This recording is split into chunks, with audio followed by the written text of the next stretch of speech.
President Donald Trump announced on Twitter Monday that he has fired Secretary of Defense Mark Esper, and that Christopher Miller, who serves as director of the National Counterterrorism Center, will become acting secretary, effective immediately. The president jettisoned Esper 2 days after his Democratic opponent Joe Biden was projected as the winner of the presidential election, a conclusion that Trump has refused to accept.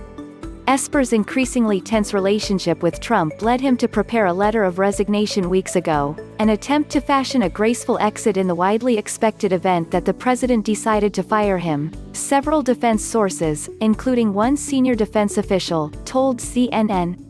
Miller, who will step into Esper's shoes, has been a driving force behind some of Trump's policies targeting Iran and its proxy group Hezbollah, as well as counterterrorism efforts linked to the wars in Syria and Iraq. Prior to heading the NCTC, Miller was director of counterterrorism at the National Security Council. An Iowa native and retired U.S. Army officer, Miller has also served as a Deputy Assistant Secretary of Defense.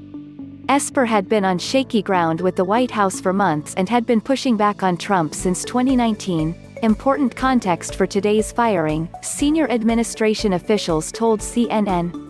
Esper was among those administration officials in 2019 who urged the president to release aid to Ukraine that Trump blocked as he pressured the country's president for investigations into Biden's son, Hunter Biden, and Ukraine's alleged support for Hillary Clinton in the 2016 election.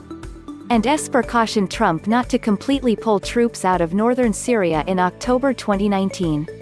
After National Guard troops and U.S. Park Police violently dispersed peaceful protesters in June, so Trump could hold a photo op in Lafayette Square, Esper took extra caution to try to keep the U.S. military out of the realm of the president's political desires.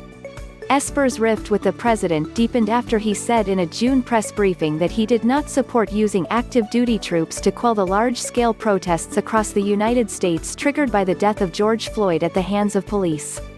Esper, who did not want U.S. troops in the streets during the unrest over the summer, told the president not to invoke the Insurrection Act, and in recent months was subjected to White House ire over his insistence that the Pentagon and U.S. military not be part of the president's re-election campaign, in contrast to the actions of Attorney General William Barr, Director of National Intelligence John Ratcliffe, Secretary of State Mike Pompeo, and Agriculture Secretary Sonny Perdue.